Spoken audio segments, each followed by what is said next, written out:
On February 25th, 2026, officers are moving in on a suspect after dozens of calls to 911 about a dangerous driver, with the situation escalating after the suspect had already fled and successfully escaped police 3 separate times. Now, officers are determined one last time to get this driver off the road for good. Authorities have information indicating the driver may also be armed with a handgun. What's up, fam? Welcome to the Marlinated Mindstate. I am your host, Marlon C. And today, we are reacting to a wild body cam video from Midwest Safety titled, Woman Meets Karma After Fourth Police Chase. We're talking about a suspect who evaded law enforcement 3 separate times, baited officers, drove through private residential yards, and ended up trapped in the landfill with 9 firearms in her vehicle. But before we hit play, let's go over our mandatory legal housekeeping, shall we? I am not an attorney, and nothing said in this video constitutes formal legal advice. This reaction video is created strictly for commentary, educational analysis, and critical review, falling squarely under the Fair Use Act 17 USC subsection 107. Now, grab a drink, hit that like button, and let's jump straight into the action. Don't forget to like, share, comment, and subscribe. And when you do subscribe, hit the notification bell so every time I drop a video, you will be the first to know about it. Let's hit it.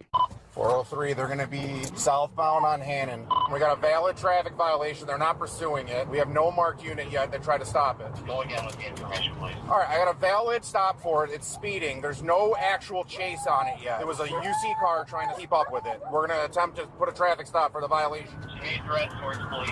Squeeze that out. No, even versatile.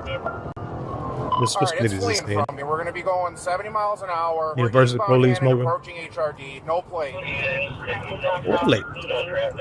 Window busted out. Huh? What you guys call it? K9's lead. Taylor, just for speed.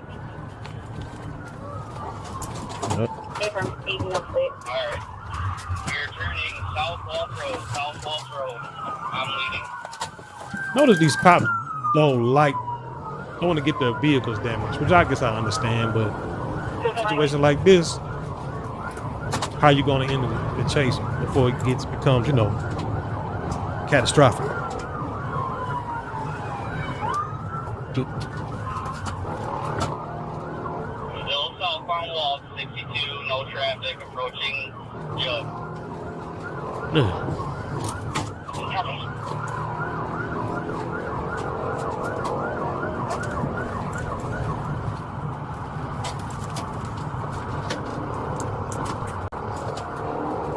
Not sure what the blinkers are for when you're going that fast. South Huron, continuing on 70 light traffic.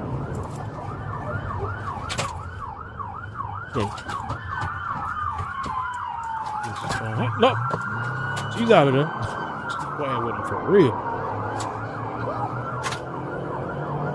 No plate, busted passenger window. And wait.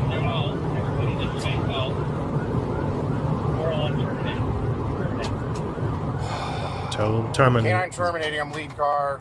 I'm following normal traffic. Still got hazards on. It's continuing through Willow. It's continuing with hazards on. Pulling to the side. I can't. They're baiting us right now. She's slowing down with the hazards on. She's pulling to the side. As soon as I get closer, she steps on it. What is the nature of the threat? She just... Now, did you hear what the officer said? She's baiting us right now. She slows down with her hazards on, and as soon as I get closer, she steps on it. On top of that, dispatch notes a caller heard a gun being racked in the background. Now I got a question for you guys. Have you ever seen a suspect intentionally try to play cat and mouse with police like this woman is doing? Drop your thoughts in the comments section below. Now, from a legal standpoint, intentionally slowing down and speeding up to tease law enforcement, he elevates standard speeding or traffic infractions into fleeing and eluding or reckless driving. When you add the report of a firearm being racked, officers switch from standard traffic stop protocol to a high-risk felony stop posture, meaning they are legally authorized to draw their weapons for officer safety. Let's continue. Turn west on Ash. Again, I'm going normal traffic. As it slow down, tell them to terminate. Whoa, She's over by Milan, pulled into a house. I'm gonna try to felony stop. House? That's her house? Don't you think she's getting away? All right, here we go. Out of there. Backyard. 37643, Cheyenne, it's done. Mhm. Get out of the car now! Get out of the car! Get out of the car! Get out of the car!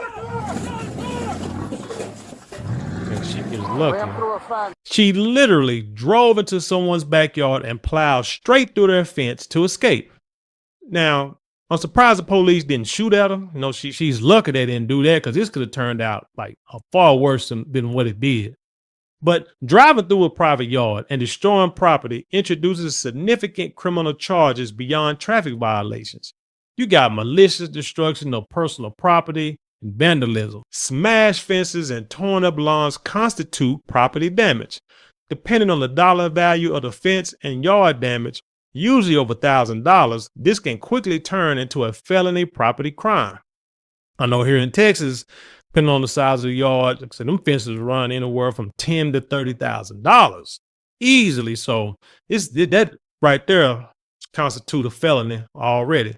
Then you have aggravated reckless endangerment. You know, driving a multi-ton vehicle through a residential zone where homeowners or children could be in the yard creates a massive risk of death or serious bodily injury. And then you also have criminal trespass and operating a motor vehicle on private land without consent. That adds more charges too, but let's continue to see where this leads. She just drove through a yard. We are westbound on Ash heading towards Clark.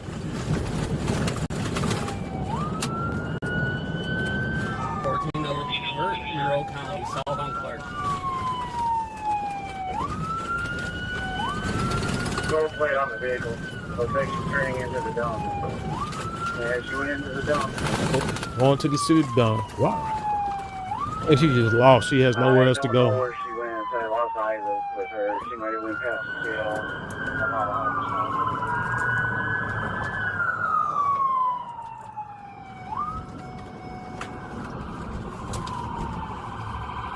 Back here, she's going up the hill. Back here. 417 base. If you haven't already, can we get something around the I think she's gonna drop something off. You know, go. Get Monroe out here, please, if they can assist, so they can get a pit on her. Oh, because he don't have those guards on the front of his hood. Alright, radio or something on the top of the hill. 1400, Yeah.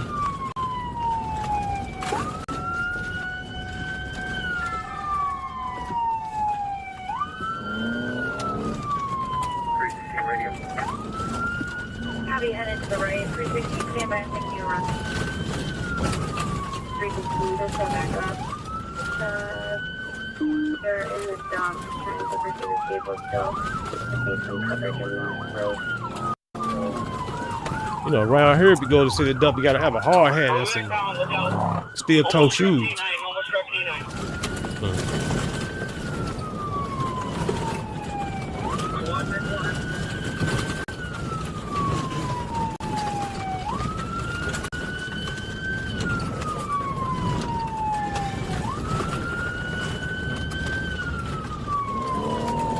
We're going back to the gate base. Let whoever else know. Going down the hill. What kind of engine is in that van where the police can't catch up to it? I'm tripping, man.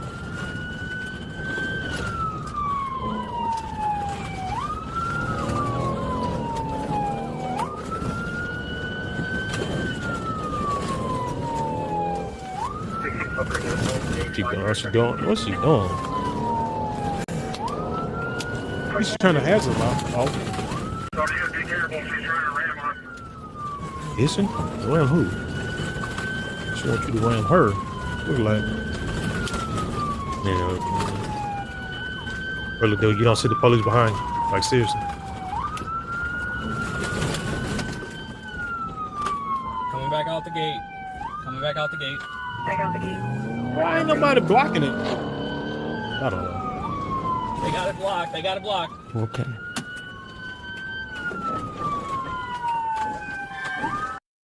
All right. So you saw she drove into a dump, tried to go up a dirt hill, turned around, and tried to ram the patrol units. They finally got the blockade set up at the gate. Man, congratulations. But I got a question for the comments. If a suspect uses a vehicle to try and ram a police car, is that considered assault with a deadly weapon? What do you guys think? Let me know down below. Now, the legal distinction, yes, legally, a vehicle can be classified as a deadly weapon when used intentionally to strike a person or another occupied vehicle. Trying to ram an officer's car elevates the crime from fleeing to aggravated assault on a law enforcement officer or assault with a deadly weapon. That charge alone carries severe statutory penalties, often ranging from 5 to 15 years in state prison. Let's continue to see what happens next. Get out of the car! Get out of the car! Throwing the weapons again. Get out of the car! Get out of the car! Unlock the door! Unlock the door! Open the door! Open the door! No, what's Watch it! Watch it! Watch it! Watch it! not a single bullet fired. I think that's good. Open. Watch your gun! Watch your gun! Watch your gun! I can't get it out. What has she got? She has her hands on there. Open the door! Door right now. I can't get it.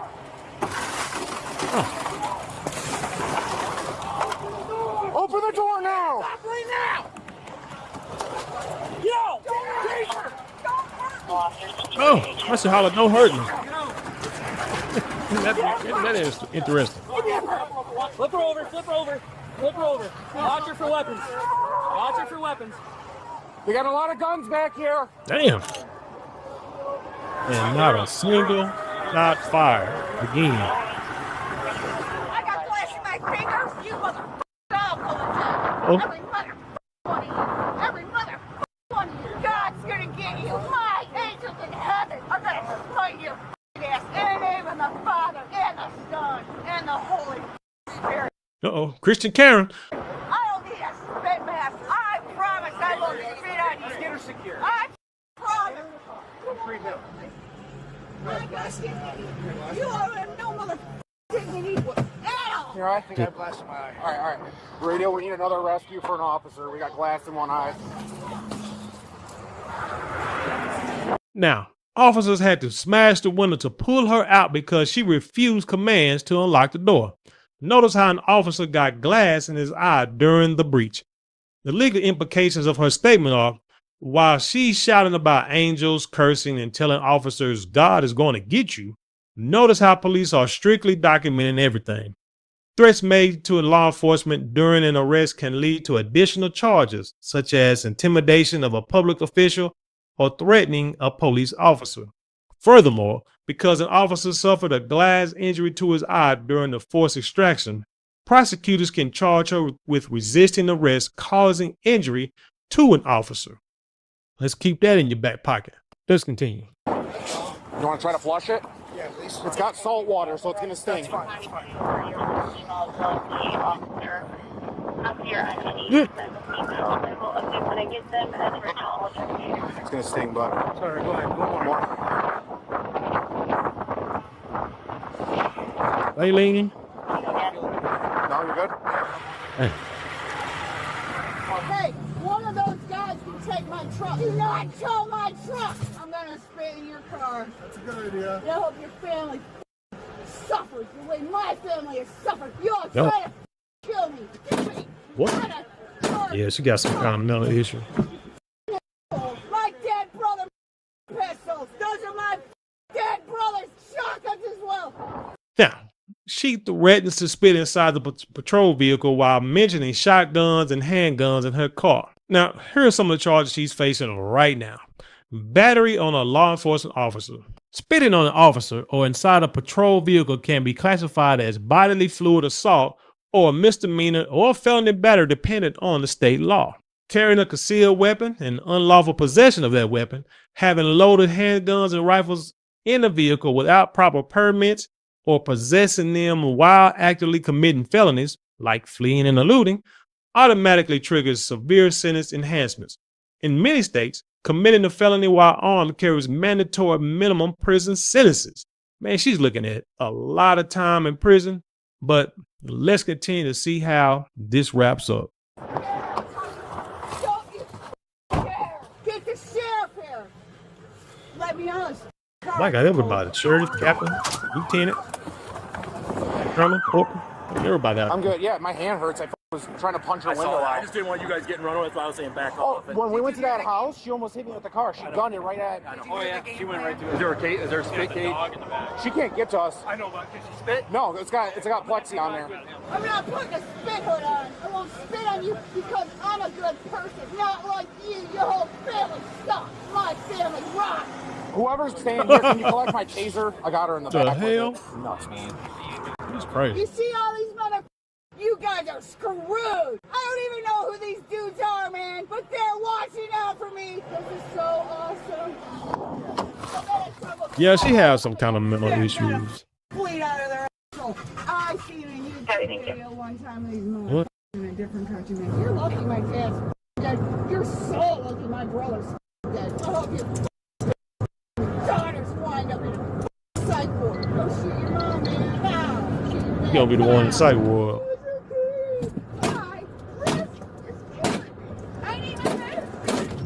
There you go. Don't whistle, man. Piece of shit. Dirty motherfucker. Guns drawn. Yeah, she need her mess. Poor puppy. Straight all the way? Yeah. Racking her head off the cage, and she's been serenading my dog, so. Oh. Yeah. She said there better be 40 motherfuckers with their guns drawn to hand out. Hi. You called us so much, now you get to stay here with us. And I don't mean to laugh at the woman because she got mental issues, but let's be honest, y'all. A lot of times these mental issues are drug induced. Let's just, people to be on drugs, alcohol, their whole lives or for an extended period of time. What people don't understand is these narcotics, these alcoholic beverages, hell, even the food and sugar that you eat sometimes, man, that stuff affects the DNA, fucks your nervous system, your blood, and it changes and it jacks your brain up. I mean, you know what I'm saying? Jacks your blood up, jacks your oxygen up, jacks your brain up, jacks your organs up to where, I mean, it'll give you mental issues. I don't know this woman's history or past, but I'm willing to bet there's a good chance that she has a history of maybe drug abuse or maybe alcohol abuse. And this is how it's happened. And the reason why I bring this up is this. We have to figure out what causes certain things. You see what I'm saying? When people commit crimes, when people go on these psychotic rants, go through the psychosis, we just can't say, oh, they have a mental issue. Let's give them some medication to help them. Let's put them in a straitjacket. Let's take them to Turo. No, that's a start, but we also need to make public the things they did throughout their lives, or things that happened to them throughout their lives, which I'm not going to say maybe, which did contribute to their mental issues. Like I said, somebody who might have started with drugs at an early age, at a young age, brain still ain't fully developed. Now you're taking on drugs like, you got meth, you got acid, you got fentanyl, weed, cocaine, all this kind of stuff going into your body, changing you as you grow, as you get older, changing your cells, this, that, and the third. It creates problems. You may have someone who was abused as a child, as a baby, and don't really remember all of the abuse, but it still affects them because it affects the brain. The brain does not forget it. Their body does not forget it. You may, on a surface level, forget what happened when you was younger or the things you did when you was younger, but your brain does not forget it, and your body is still reacting to what went on. So I'm a big proponent of making things public. I know you got the HIPAA laws. Like I said, I'm a nurse. I understand the HIPAA laws or what have you, but some things need to be public so that way they can study and they can say, hey, let's try to, stop the problem before it starts. What they call it, proactive instead of being reactive. is always the best form of medicine. But anyway, let's get back into this video. You know, I can rant on for hours. Come on, man. Oh, here you go. I'm trying to walk.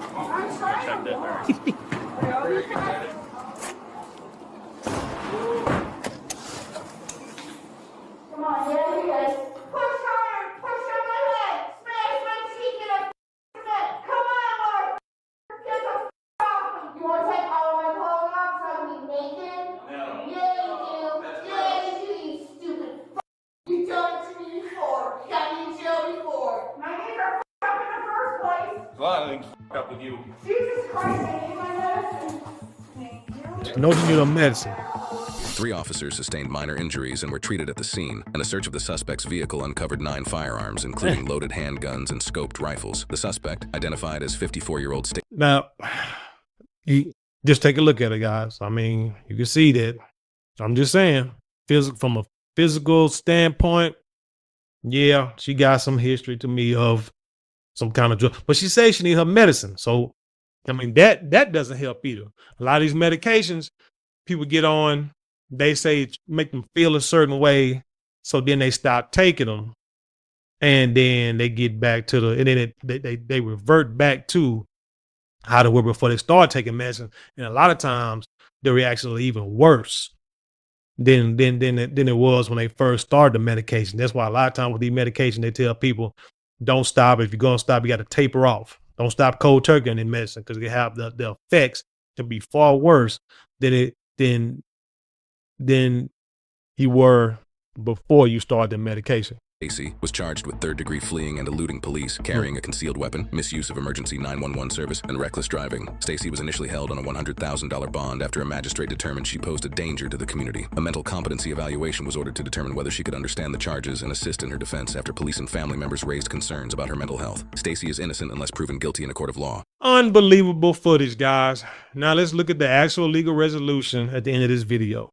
The charges she got, 54-year-old Stacy was hit with a 3rd-degree fleeing and eluding police, carrying a concealed weapon, misuse of emergency 911 services, and reckless driving. The weapon she had, they searched the vehicle and yielded 9 total firearms, including loaded handguns and scoped rifles. But when you look at her mental competency, the court ordered a mental health evaluation to determine if she is legally competent to stand trial.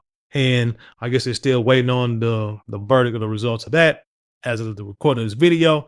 But I have a final question for you guys. Do you think a $100,000 bond was appropriate, given that she had 9 guns in her vehicle and fled police 4 separate times? Or should bond have been denied entirely? Me personally, I think bond should have been denied, and they had her held for, mental check, and just like I said, not releasing her to the public until it was time for her court date, and then they can figure out what they're going to do with her. But I want you to drop your answers in the comment section below. Now, if you enjoyed this legal breakdown, don't forget to hit the like button, subscribe to the channel, and turn on notifications so you never miss a breakdown. Now, stay safe out there, and I'll see you in the next one. I leave you in peace and love, and I'll see you on the other side.